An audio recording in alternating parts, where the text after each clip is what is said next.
Sekarang seperti apa tahapan pengembangan sistem bakar? Yang pertama kita harus tahu kebutuhannya, problemnya apa. Nah, problem itu nanti tahap kedua adalah setelah problem didapatkan, kita harus mengumpulkan pengetahuan untuk menyelesaikan problem tersebut. Kemudian kita bangun struktur dari sistem bakarnya yang meliputi rule-nya, yaitu terutama adalah basis aturannya, basis pengetahuannya seperti apa.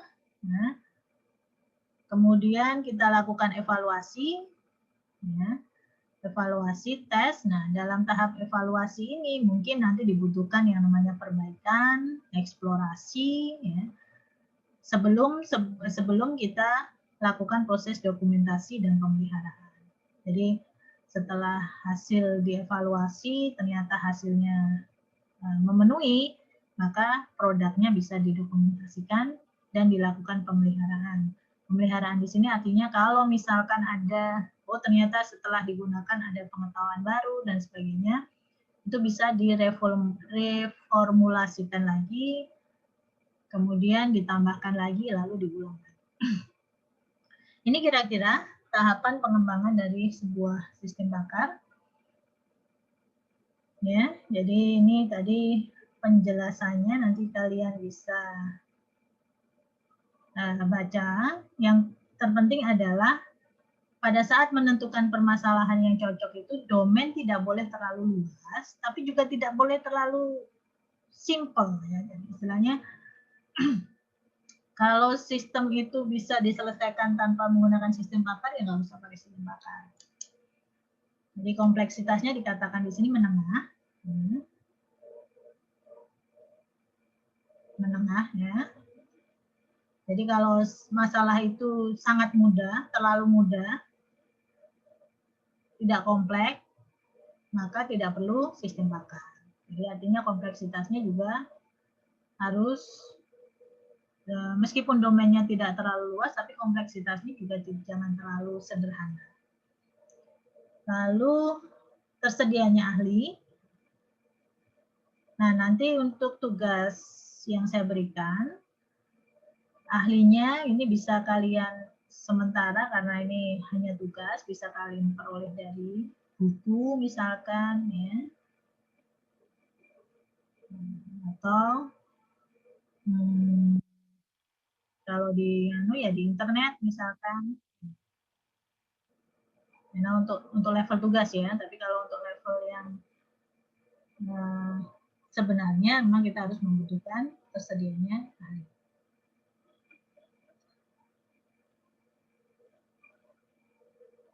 Nah, di sini dikatakan sistem ini hanya menghasilkan solusi mental, jadi bukan fisik.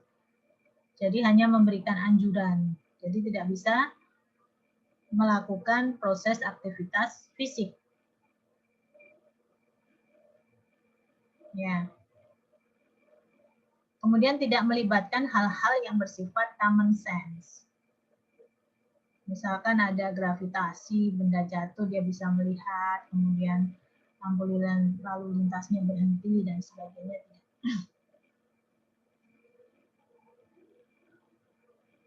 Itu ya, itu yang perlu diperhatikan untuk menentukan permasalahan yang cocok untuk sistem bakar. Kemudian memilih alat pengembangan. Nah, ini untuk bisa menggunakan software pemuat sistem bakar, jadi bisa menggunakan sel atau menggunakan pemrograman sendiri, misalkan menggunakan Prolog. Nanti untuk tugasnya saya akan berikan tugasnya itu menggunakan bahasa Prolog saja. Jadi untuk merancang sistemnya yang penting adalah rule-rule-nya, ya. Jadi saya sudah sampaikan.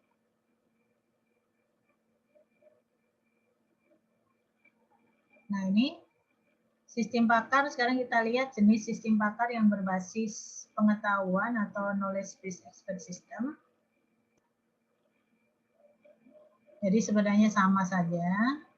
Nah, sekarang bentuknya. Sekarang kita lihat bentuknya. Nah, bentuk rule-nya itu adalah bentuk rule ya, if then. Kalau digambarkan dia bentuknya seperti ini, dengan bagian if itu di sebelah kiri yang kita sebut dengan antecedent, di mana antecedent ini bisa mengandung lebih dari satu klausa. Artinya gini, klausa itu apa? Klausa itu anak kalimat ya. Jadi misalkan jika ayah ke kantor dan ibu ke pasar. Nah, itu artinya bagian antecedent ini mempunyai dua klausa. Yang pertama adalah ayah ke kantor dan ibu ke pasar. Ya. Maka, nah kalau bagian konsekuen itu biasanya isinya hanya satu. Maka misalkan aku ke sekolah misalkan, atau adik ke sekolah. Nah ini contoh bagian konsekuen. Nah itu bisa digambarkan dengan menggunakan ini kalau di rangkaian logika, rangkaian digital itu kalian kenal bentuk N ya, bentuk apa itu namanya chip N ya. Itu bentuknya seperti ini. Nah, ini artinya dia dihubungkan dengan operasi N. Ya, dua antecedent ini, dua klausa dalam antecedent ini dinyatakan dalam bentuk N. Ya. Kemudian juga bisa dinyatakan dalam bentuk OR. Itu kalau bentuk OR dia menggunakan bentuk seperti ini. Sama. Bisa dinyatakan menjadi bentuk seperti ini. Jadi ini untuk operasi N pada bagian antecedent, kemudian ini untuk operasi OR dengan dua klausa. Ya. Nah, ini contoh rule-rule. Misalkan ada sebuah sistem pakar yang digunakan untuk membantu atau seolah-olah dia merupakan seorang penjaga kebun binatang. Ya. Jadi misalkan ada yang bertanya mengenai nama binatang. Binatang apa ini? Nah, ini dia tugasnya membantu user untuk menjelaskan jenis-jenis dari binatang yang ada di kebun binatang. Nah, ini contohnya rule yang pertama.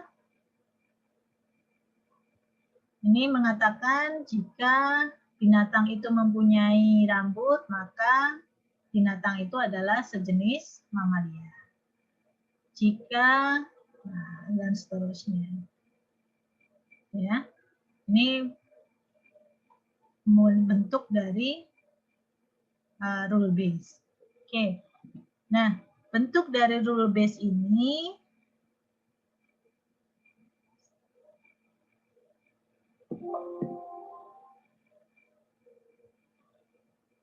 itu bisa digambarkan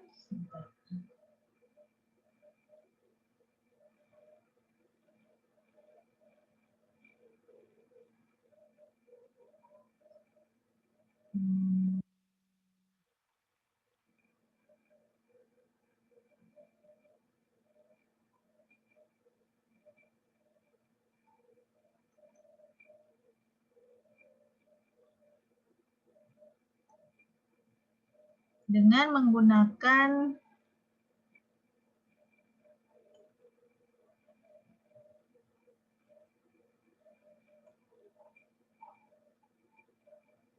ya, dengan menggunakan sebuah grafik yang disebut dengan AND/OR graph. Jadi susunan dari rule-rule itu bisa digambarkan dengan menggunakan grafik yang disebut dengan AND/OR graph. Perhatikan, AND/OR graph ini adalah sebuah graf di mana dia mempunyai simpul ini, simpul yang bagian atas. Contohnya ini citah gitu ya, rule 9. Ini adalah bisa dikatakan sebagai komponen utamanya atau apa istilahnya? Konklusi ya. Jadi bagian konklusinya dari if then-nya itu adalah ini. Kemudian dia punya cabang. Nah, cabang ini dihubungkan dengan lambang. Kalau dia ada tanda sambung seperti ini, ada tanda yang menyampilkan ini jalan ini.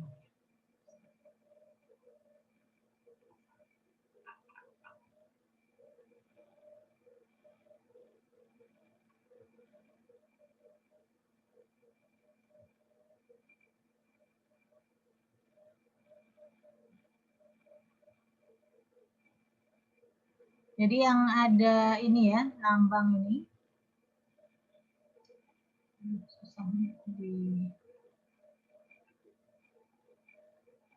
Saya kopikan saja ke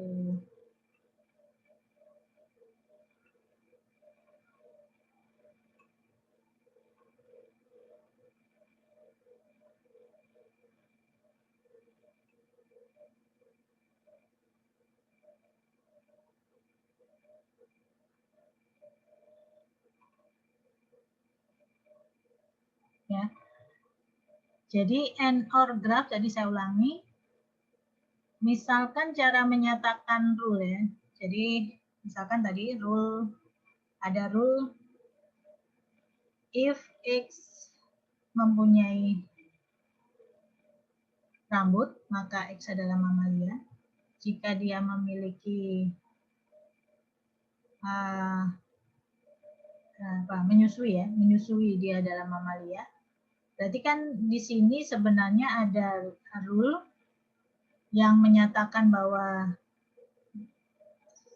menentukan binatang itu adalah mamalia, itu ada dua kondisi.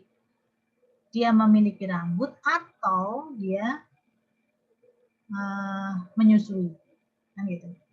Jadi kapan dikatakan mamalia? Itu adalah jika dia memiliki rambut atau dia menyusui. Nah, ini sebenarnya bisa kita gabungkan menjadi sebuah rule jika X memiliki rambut atau ya, X menyusui, maka dia adalah mamalia.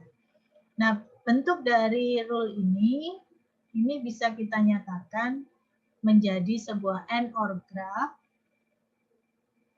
dengan bentuk seperti ini. Nah, ini. Jadi mamalia, kemudian mempunyai rambut. Nah, ini berarti yang bagian bawahnya ini adalah antecedennya. Jadi ini adalah antecedennya.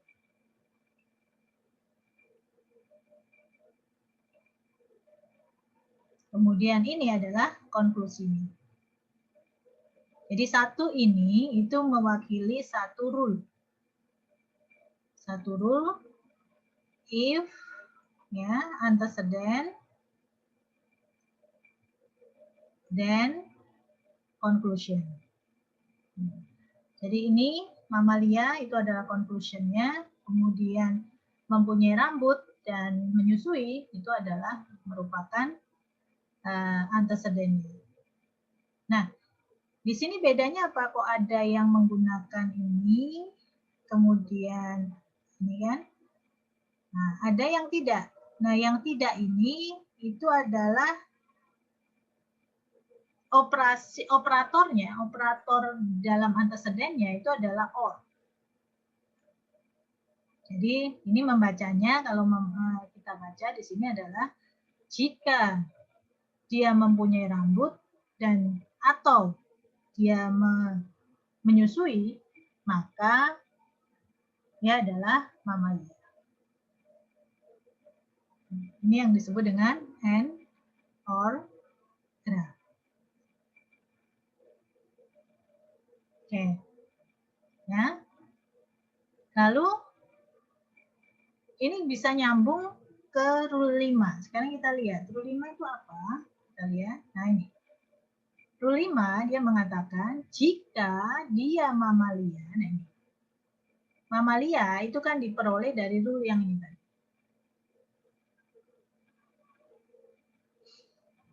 Sehingga ini itu bisa kita dapatkan dari konklusi rule yang pertama. Konklusi dari rule yang pertama, kita lihat di sini, ini, ya.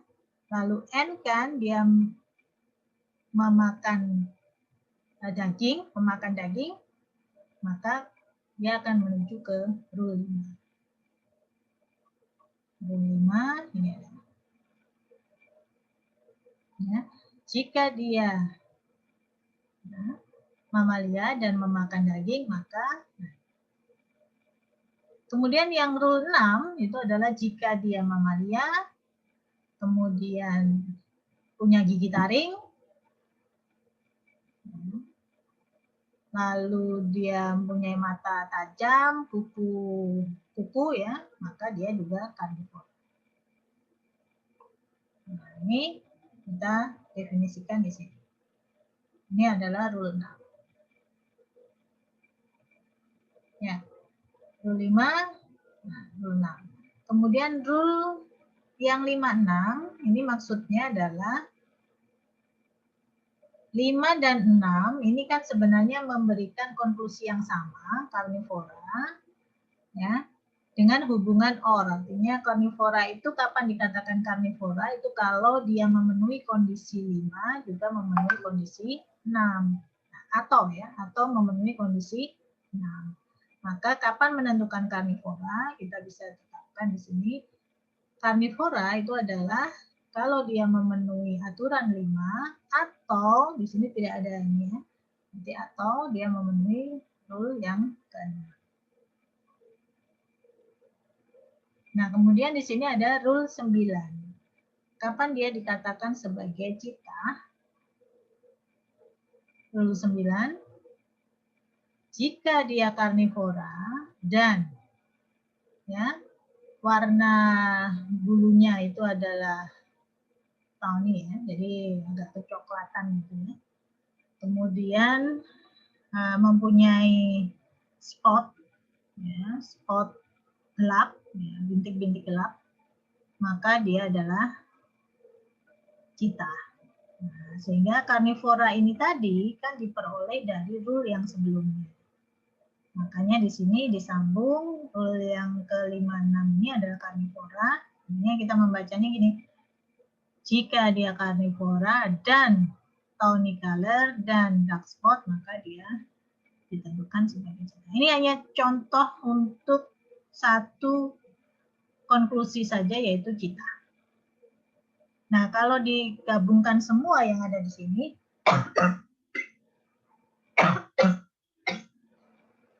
kita bisa definisikan yang lain, misalkan untuk karnivora. Untuk tiger.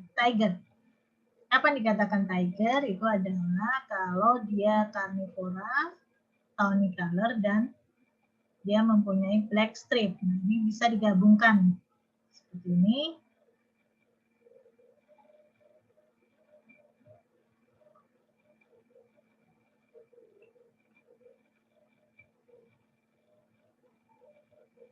Dan ini dia karnivora, kemudian tawny color, dan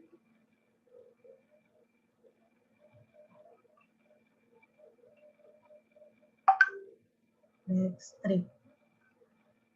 Nih.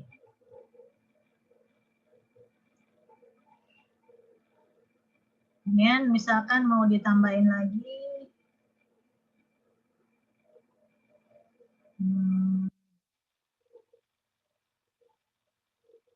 yang lain misalkan burung, dia mempunyai bulu, maka dikatakan burung, atau dia berterbang dan mengerami telurnya, maka dia dikatakan burung.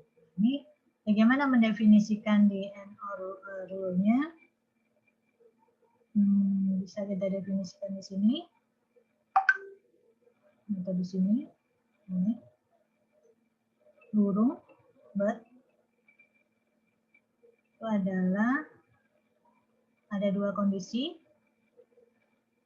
Yang pertama,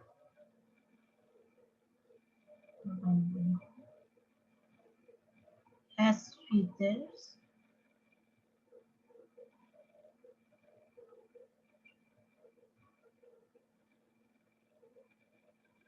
Nah, yang kedua, ini ada sub.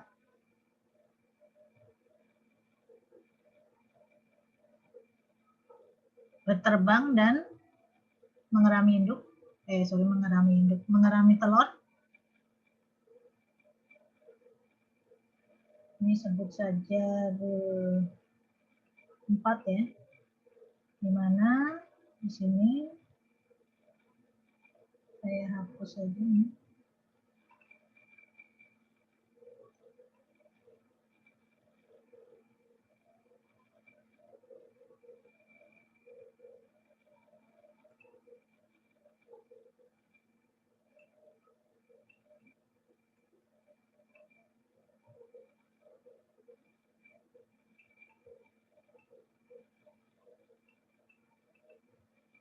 Ya, terbang dan mengerami telur misalkan ya.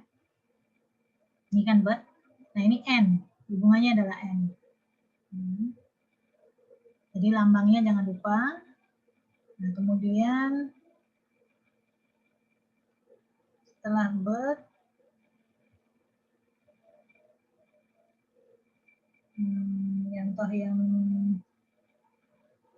contoh yang bird. Nah, ini kita bisa menetapkan misalkan set 15 ini albatros. Kapan dia dikatakan albatros? Kalau dia burung dan good flyer atau terbangnya bagus. Bird, ini good flyer, maka dikatakan di sini adalah albatros. N.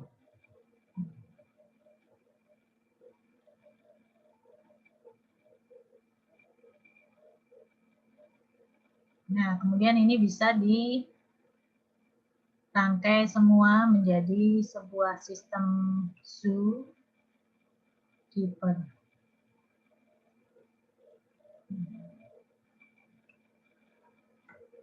Seperti ini cara membangun atau merepresentasikan rule-nya dalam bentuk and or graph sehingga lebih mudah untuk dilihat dan dievaluasi sudah benar atau tidak. Karena kadang kalau kita membaca seperti ini itu lebih sulit ya. Ini rangkaiannya di mana, setelah ini kemana dan gitu. Tapi dengan menggunakan and or graph ini akan lebih mudah untuk ditelusuri, lebih mudah untuk ditelusuri. Dia akan menghasilkan konklusi apa. Contohnya misalkan input dari user itu adalah saya beri warna hijau. Input dari user misalkan ada dia melihat binatang itu memakan daging, maka dia akan memberikan evaluasi kepada ciri yang di sini itu dengan true. Ya. Setelah itu dia akan melihat ciri yang berikutnya. Misalkan apakah ciri yang berikutnya itu